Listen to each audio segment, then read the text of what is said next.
नमस्ते बच्चों। बहुलक पाठ की पिछली वीडियो में हमने कुछ परिभाषाएं की थी। एकलक, बहुलक, बहुलीकरण, उसके बाद बहुलक के एग्जाम्पल किए। आपसे मैंने कहा था कि आप 3-3 या 4-4 एग्जाम्पल्स रोज़ के याद करें ताकि इस पाठ में आपको आगे का समझ आ सके। तो उम्मीद करती हूँ कि आप याद कर रहे होंगे। अब हमें एक और टॉपिक पढ़ना है, वृहद अणु। वृहद का मतलब होता है बड़ा। वृहद अणु वे अणु हैं जिनमें काफ़ी बड़ी संख्या में परमाणु भाग लेते हैं। हालांकि बहुलक भी वृहद अणु होते हैं। बहुलक और वृहद अणु में अंतर ये है कि बहुलक में रिपीटिंग यूनिट होगी, एकलक बार बार रिपीट होते हैं। जैसे आपने पॉलीथीन पढ़ा जिसमें बार बार एथीन CH2 इधर देखिए, यहाँ हमने किया था। पॉलीथीन में बार बार एथीन के जो CH2 ये रिपीट होते रहेंगे, बार बार आएंगे। इसी तरह से अगर PVC की बात करें तो वाइनिल क्लोराइड बार बार आता रहेगा। तो बहुलक में कुछ ग्रुप बार बार आते रहते हैं या परमाणुओं के कुछ समूह ऐसे हैं जो बार बार रिपीट होंगे, वो कहलाते हैं बहुलक। लेकिन वृहद अणु भी बड़े होते हैं, लेकिन उनमें ये ज़रूरी नहीं है कि रिपीटेशन हो। इसका एग्जाम्पल आप इधर देख सकते हैं। वृहद अणु का सबसे बढ़िया जो एग्जाम्पल है वो है प्रोटीन। प्रोटीन के जो अणु होते हैं वो अमीनो अम्लों से बनते हैं। बहुत सारे अमीनो अम्ल आपस में मिल करके प्रोटीन का निर्माण करते हैं, लेकिन उसमें रिपीटिंग ज़रूरी नहीं है कि अमीनो अम्ल रिपीट होंगे, ऐसा नहीं होगा। तो यहाँ पर आपको एक बात समझनी ज़रूरी है कि सभी बहुलक वृहद अणु हैं, क्योंकि बहुलक है बड़ा तो होगा ही। और सभी वृहद अणु बहुलक नहीं होते, क्योंकि उसमें किसी यूनिट का रिपीट होना ज़रूरी नहीं होता। तो बहुलक वे हैं जिनमें एकलक यूनिट बार बार रिपीट होती हैं, और वृहद अणु वे हैं जिसमें परमाणुओं की संख्या बहुत ज़्यादा होती है या बहुत बड़े अणु होते हैं, उनको वृहद अणु कहते हैं। तो बहुलक भी वृहद अणु होते हैं। इसके बाद इस चैप्टर का नेक्स्ट टॉपिक इम्पोर्टेंट भाग हम करेंगे अब, बहुलक का वर्गीकरण। बहुलकों का वर्गीकरण। बहुलकों का वर्गीकरण बहुत आधार पर किया जाता है। कई आधार पर बहुलकों का वर्गीकरण किया जाता है। तो एक बार हम ब्रीफ में देखते हैं कि किन किन आधार पर किया जाता है।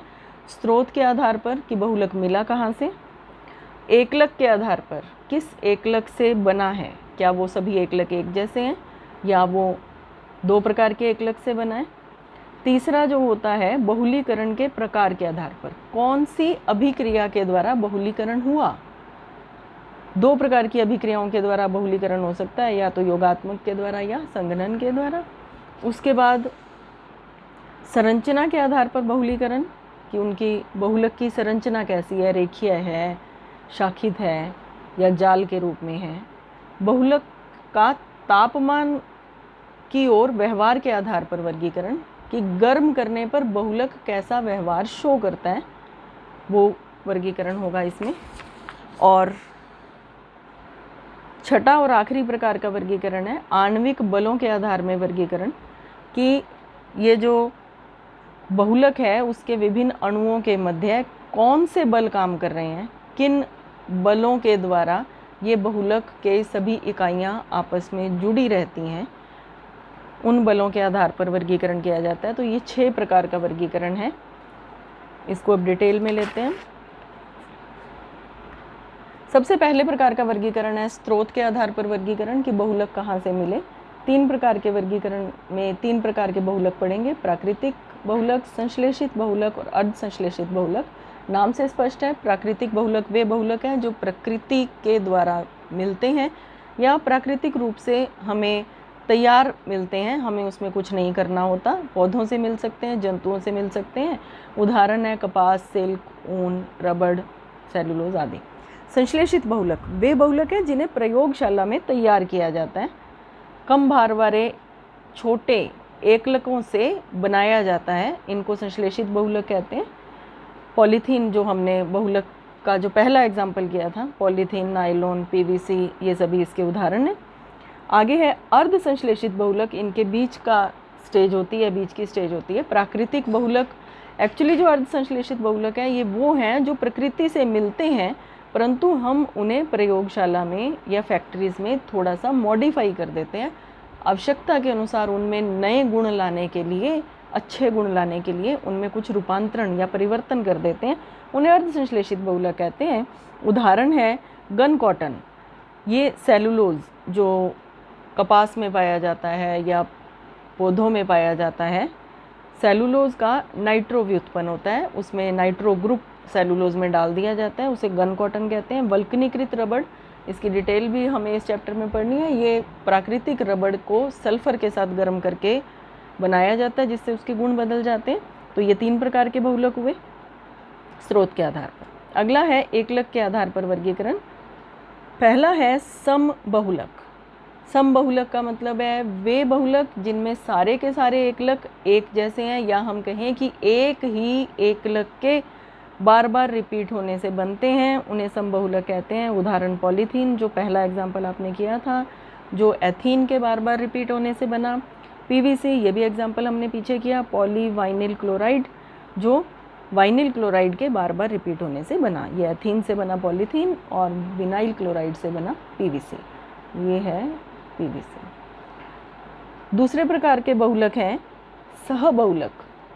सहबहुलक, सहबहुलक का मतलब होता है वे बहुलक जिसमें एक से अधिक प्रकार के, सामान्यतः 2 प्रकार के होते हैं बहुलक, एकलक आपस में मिल करके इस बहुलक का निर्माण करते हैं।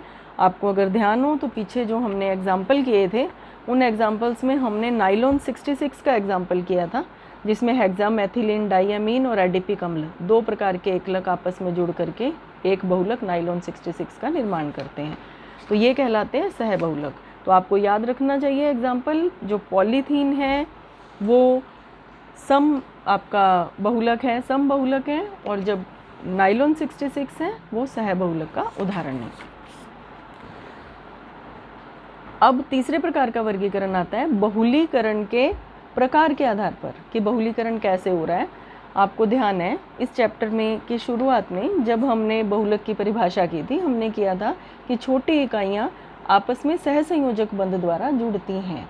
तो ये जो इकाइयाँ जब आपस में बंध बनाती हैं, आपस में जुड़ती हैं, तो उसमें कौन सी अभिक्रिया भाग ले रही है या किस अभिक्रिया के द्वारा ये इकाइयाँ आपस में जुड़ करके बहुलक का निर्माण कर रही हैं, वो आधार होता है इस वर्गीकरण का।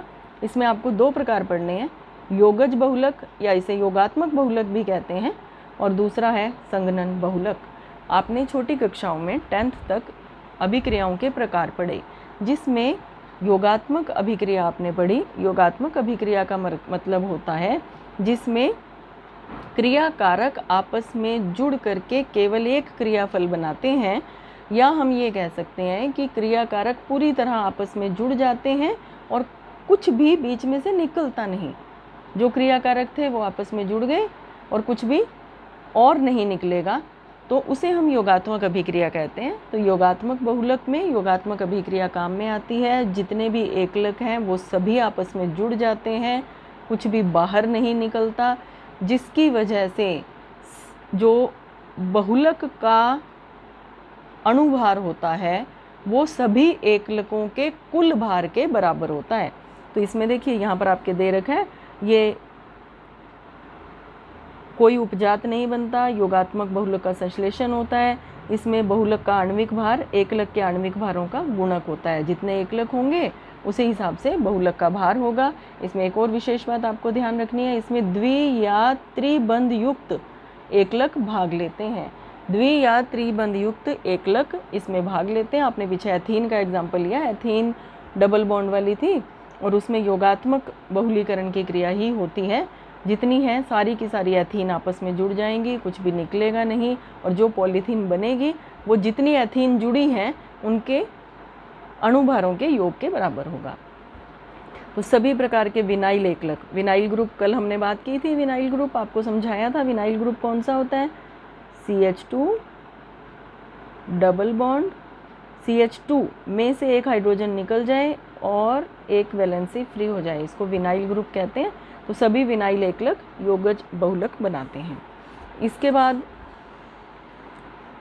इसके एग्जाम्पल स्टाइरीन, जिससे पॉलीस्टाइरीन बना, टेट्राफ्लोरोएथीन, पीछे हमने एग्जाम्पल किया था, मैंने आपको पीछे बताया था ये एग्जाम्पल, टेट्राफ्लोरोएथिलीन, जिससे टेफ्लॉन बनता है।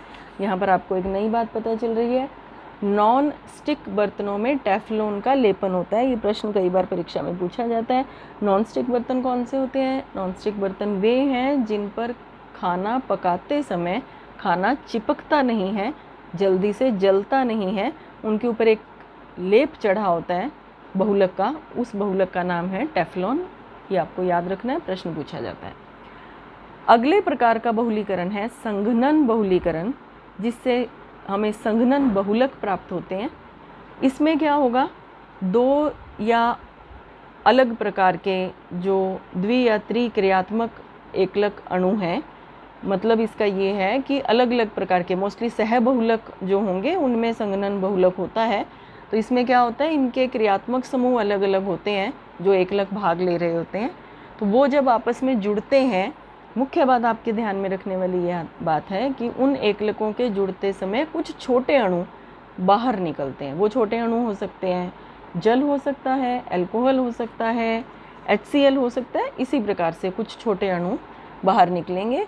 तो आपको सीधे शब्दों में अगर समझाएं तो जब एकलक आपस में इस प्रकार से जुड़ें कि उन में से छोटे अणुओं का निष्कासन हो, जल, अल्कोहल या HCl आदि छोटे अणुओं का निष्कासन हो, तो इसे हम संघनन अभिक्रिया कहते हैं और बनने वाले बहुलक को संघनन बहुलक कहा जाता है।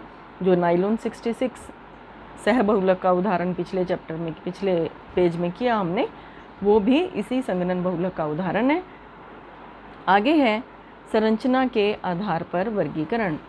बहुलकों में एकलक इकाइयाँ 3 प्रकार की संरचनाएं बना सकती हैं। नंबर 1, जब सारी की सारी एकलक इकाइयाँ लाइन में जुड़ जाएंगी, जैसे CH2 CH2 CH2 CH2 polythene में होता है, वो तो कहलाते हैं रैखिक बहुलक।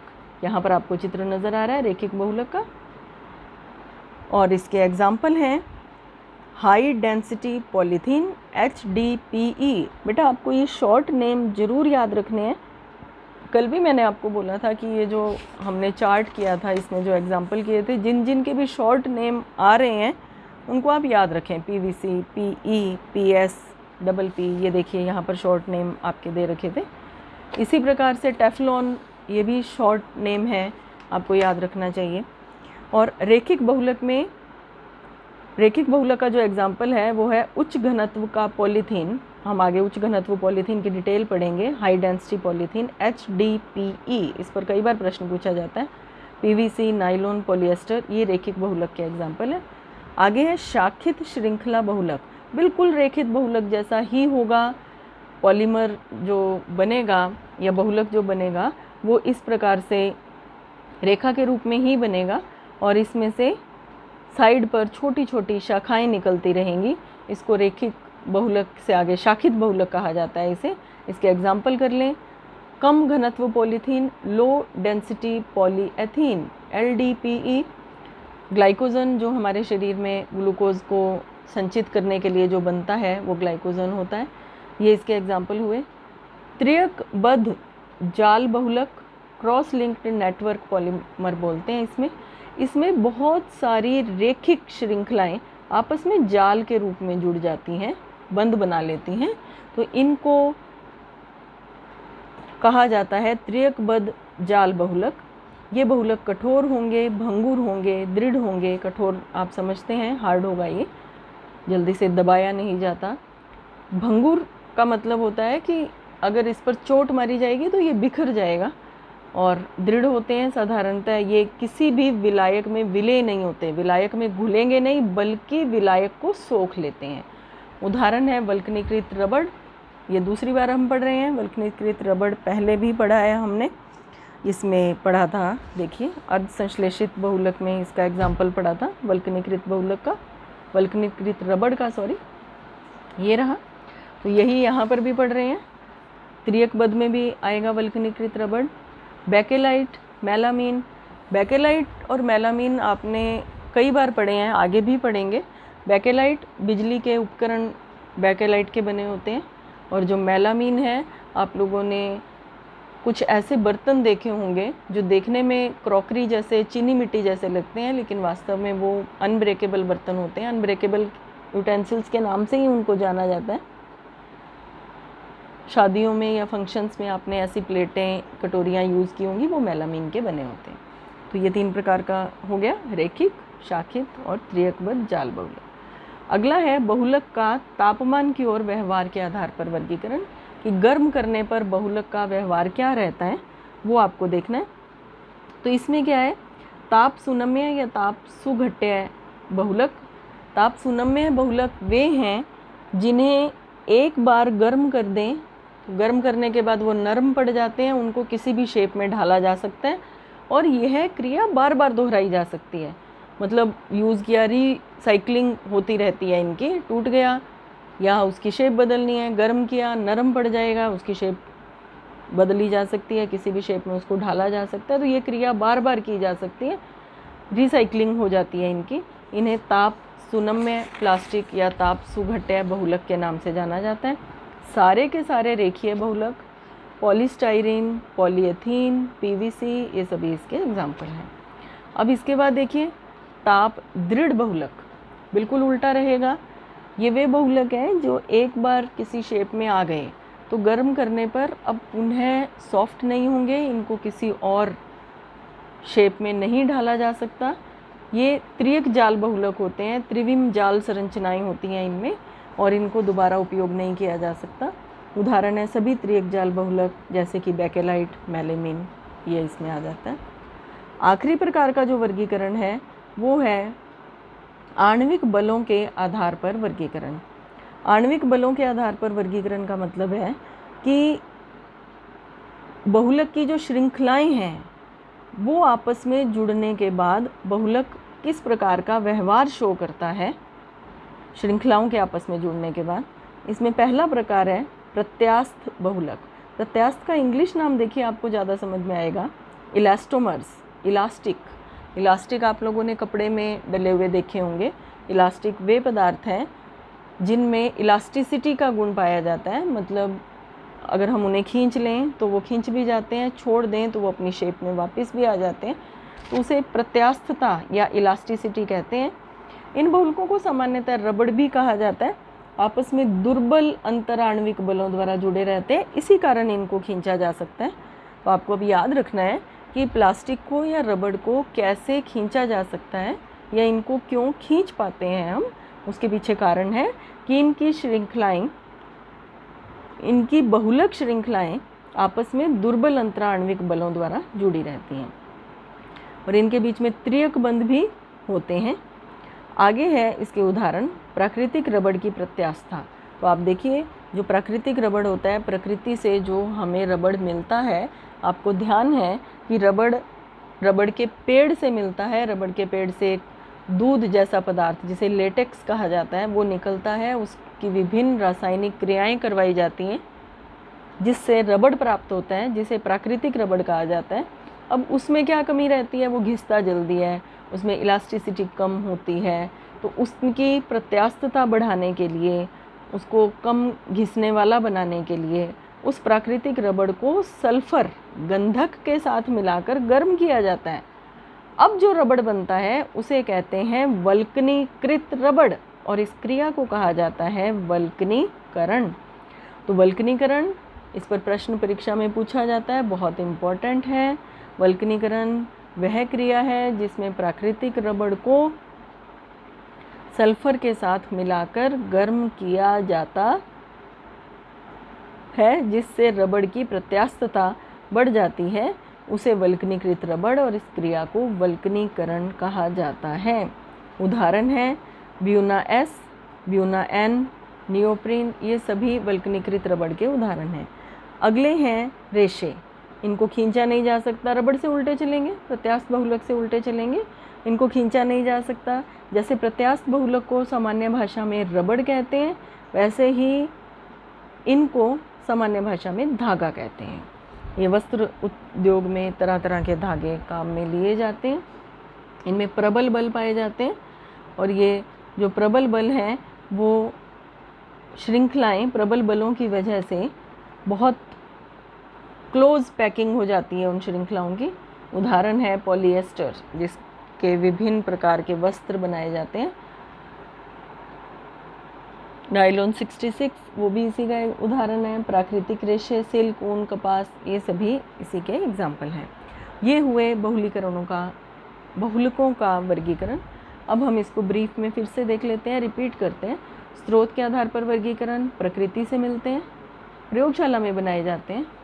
अर्धसंश्लेषित प्राकृतिक बहुलक को मॉडिफाई किया जाता है प्रयोगशाला में। एकलकों के आधार पर वर्गीकरण, सभी एकलक एक जैसे समबहुलक। दो प्रकार के या अधिक प्रकार के एकलकों के मिलने से बने सहबहुलक। बहुलकन के प्रकार के आधार पर, यदि योगात्मक अभिक्रिया है, मतलब बीच में से कुछ भी नहीं निकल रहा, जस्ट जुड़ गए सभी एकलक आपस में, तो वो योगज बहुलक। और अगर उनमें से जुड़ते समय छोटे अणु बाहर निकले, जल, अमोनिया, अल्कोहल की तरह, तो वो संघनन बहुलक। संरचना के आधार पर रैखिक बहुलक, सीधी चेन। शाखित श्रृंखला बहुलक, सीधी चेन से छोटी छोटी शाखाएं निकलती हुई। और त्रियकबद्ध जाल बहुलक, जिसमें विभिन्न श्रृंखलाएं आपस में जाल के रूप में जुड़ी रहती हैं। तापमान की ओर व्यवहार, ताप सुनम्य या ताप सुघट्य बहुलक, जो गर्म करने पर नरम पड़ जाते हैं, उन्हें किसी भी और शेप में ढाला जा सकता है। ताप दृढ़ बहुलक, इसका उल्टा होगा, गर्म करने पर नरम नहीं पड़ेंगे, बार बार इनको नई शेप में ढालना संभव नहीं है। इसके उदाहरण थे पीवीसी, पॉलीथीन। इसके उदाहरण आपका वो बेकेलाइट, मेलामाइन। आगे है आणविक बलों के आधार पर वर्गीकरण। प्रत्यास्थ बहुलक, जिनमें इलास्टिसिटी रहेगी, उदाहरण रबड़, इनको रबड़ कहा जाता है सामान्य भाषा में। और रेशे, जिन्हें सामान्य भाषा में धागे कहा जाता है, ऊन, रेशम, सभी प्रकार के रेशे इसमें आते हैं। अब आपने इसका वर्गीकरण पढ़ लिया। नेक्स्ट वीडियो में हम बहुलीकरण की विधियां पढ़ेंगे कि बहुलीकरण किस प्रकार से होता है। थोड़ा सा इस चैप्टर में हम कॉम्प्लिकेशन की तरफ बढ़ेंगे, लेकिन आप आराम से इसको समझ पाएंगे।